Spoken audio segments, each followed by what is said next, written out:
کبھی نماز نہیں پڑھی، کبھی مجھے سجدہ نہیں کیا، کبھی قرآن نہیں پڑھا، پڑھنا تو جہاں رہ گیا، انہوں نے قرآن دیکھنا بھی گوارا نہ کیا، پوری زندگی انہوں نے شیطان کی پیروی کی۔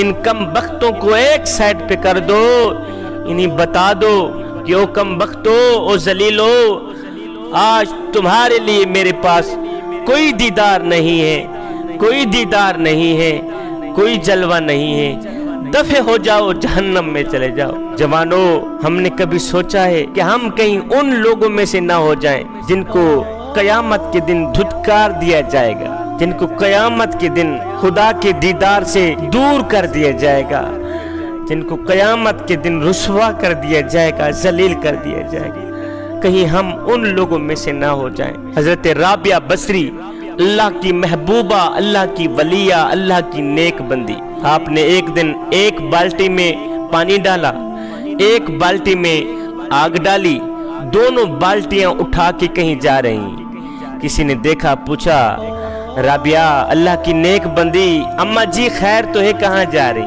کہا آج میں جنت کو آگ لگانے جا رہی ہوں اور جہنم کی آگ بجھانے جا رہی ہوں۔ کہا وہ کیسے؟ کہا جنت کو آگ لگا دوں گی اور جہنم کی آگ بجھا دوں گی، دونوں کو ختم کر دوں گی، اس لیے کہ میری قوم کا نوجوان جب عبادت کرے گا، نہ تو وہ جہنم کے خوف سے کرے گا، نہ تو وہ جنت کی لالچ کے لیے کرے گا۔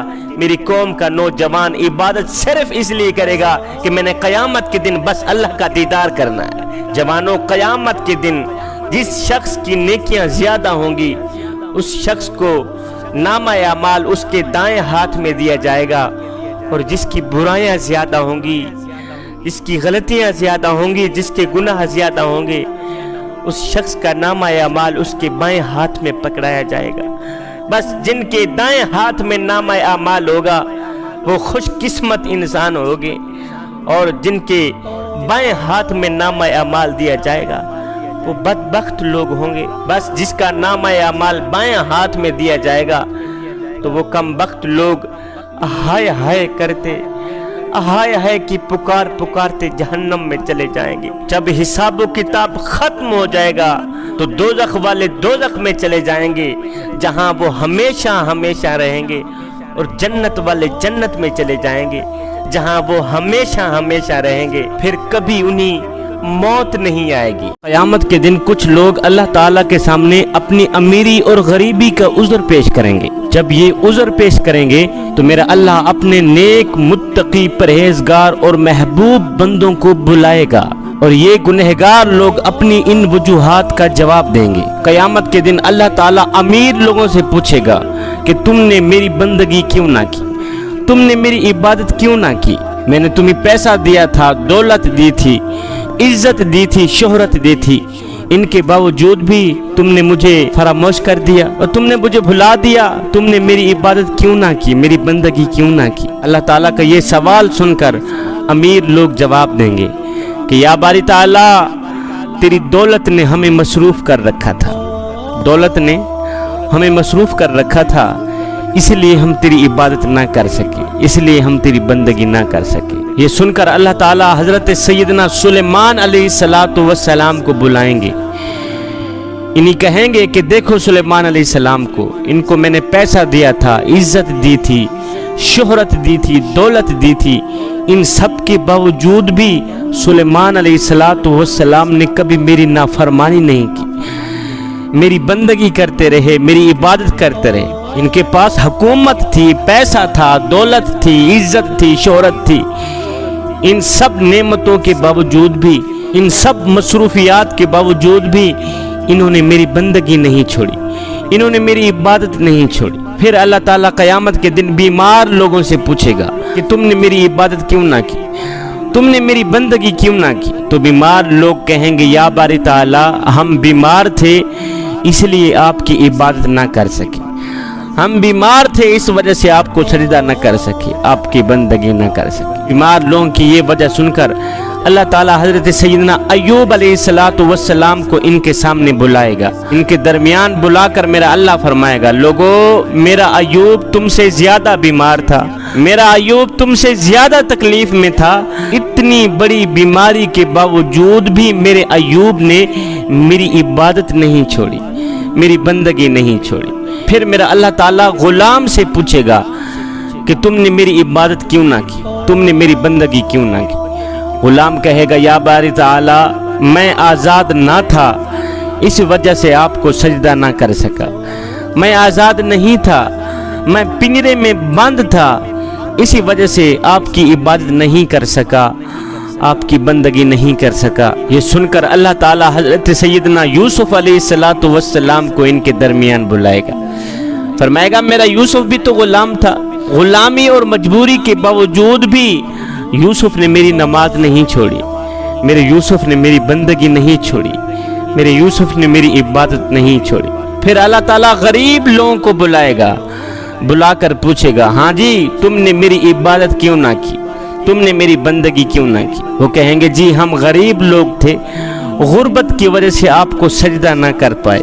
تو میرا اللہ تعالیٰ حضرت سیدنا عیسیٰ علیہ السلام کو ان کے درمیان کھڑا کر دے گا، فرمائے گا ان کے پاس بھی تو کچھ نہیں تھا، ان کا تو اپنا مکان ہی نہیں تھا، اپنا گھر ہی نہیں تھا، اپنا در ہی نہیں تھا، ان سب مجبوریوں کے باوجود بھی، اس غربت کے باوجود بھی میرے عیسیٰ نے میرے حکموں کو نہیں توڑا، عیسیٰ نے میری بندگی نہیں چھوڑی، میری عبادت نہیں چھوڑی۔ اب یہ چاروں قسم کے لوگ ناکام اور لاجواب ہو جائیں گے، محشر کا میدان ہوگا، یہ چاروں قسم کے لوگ ناکام اور لاجواب ہو جائیں گے۔ جب یہ لاجواب ہو جائیں گے تو اللہ کی طرف سے حکم ہوگا کہ ان سب کو جہنم میں پھینک دیا جائے، ان سب کو جہنم میں ڈال دو۔ جوانوں اس دنیا میں ہم مسافروں کی طرح ہیں، پہلے ہماری روح عالم ارواح میں تھی، پھر ماں کے پیٹ میں، پھر دنیا میں، پھر یہاں سے قبر میں چلی جائیں گی، قبر سے ہو کر پھر محشر میں بالا آخر جنت میں قیام کرے گی یا جہنم میں جائیں گی۔